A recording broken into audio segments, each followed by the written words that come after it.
The comet had swept the earth, and this was the end. Was everybody dead? He must search and see.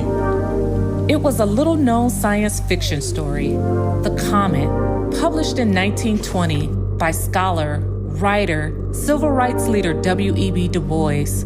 It told the story of a comet hitting New York and unleashing toxic gases, taking all human life. A survivor emerges, Jim Davies, a black man. He walked up Fifth Avenue to a famous hostelry and entered its gorgeous, ghost-haunted halls. He beat back the nausea and, seizing a tray from dead hands, hurried into the street and ate ravenously, hiding to keep out the sights. Yesterday, they would not have served me, he whispered as he forced the food down. In this new world, a black man had crossed the line, segregation subverted, albeit for a moment. Du Bois's Afrofuturistic story had ghostly echoes from the recent past and the aftermath of slavery. The apocalyptic scenes he imagined may have been inspired by real life. Years earlier, Du Bois had lived in Atlanta.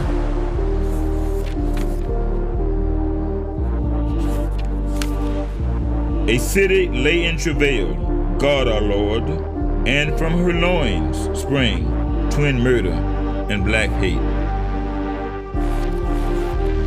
1906, and headlines screamed of white women raped by black men. Mobs of white men took to the streets.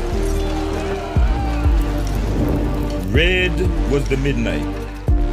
Clang, crack, and cry of death and fury filled the air and trembled underneath the stars when church spires pointed silently to me. Chaos ensued, property destroyed, and more than 25 black men murdered. And all this was to sate the greed of greedy men who hide behind the veil of vengeance. Bend us thine ear, O Lord. The abolitionist dream had faded, the hopes of emancipated slaves defeated.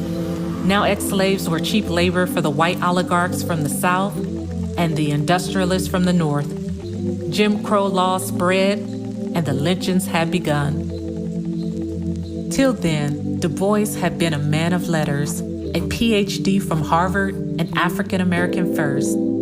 He was also a pioneer. In 1900, he presented the American Negro exhibit at the Paris Expo, a series of graphs, charts, and maps using dry facts with vibrant designs to discredit the myths of black inferiority embedded in scientific knowledge at the time. Data sets that argued for equality, design in the service of social justice, infographics to decolonize the mind. But now came the time for political action. He was one of the founders of the NAACP, the National Association for the Advancement of Colored People, the first civil rights organization in America. Its aim was clear: to end segregation that blighted African American lives, as Du Bois declared in The Souls of Black Folk. Herein lie buried many things which, if read with patience, may show the strange meaning of being black here in the dawning of the 20th century.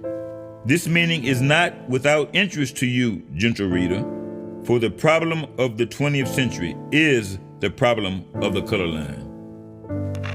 The color line that defined black people's access to the world, from bathrooms to buses to schools to universities to the justice system. No black man had been so outspoken about the depths of racism in America or demanded its abolition so forcefully. Du Bois did it with metaphors, capturing the duality of the African American condition. It dawned upon me with a certain suddenness that I was different from the others, or like may have in heart and life and longing, but shut out from their world by a vast veil. That veil through which black people saw themselves through the eyes of another race, straddled between the African and the American. cast into internal exile, destined to be foreigners in our own homes. Yet with that veil came a gift, a divided self with which to understand this divided nation, the power of double consciousness. One ever feels his two-ness, an American, a Negro, two souls, two thoughts, two unreconciled strivings, two warring ideas in one dark body, whose dogged strength alone keeps it from being torn asunder. The Souls of Black Folk ends with an ode to the sorrow songs, songs of suffering of enslaved Africans. For Du Bois, they were the greatest gift of the Negro people. Woven through his writings, the song spoke of a spiritual inheritance, cadences of the Black church, biblical chants that rose above American materialism, the soul of the Black experience.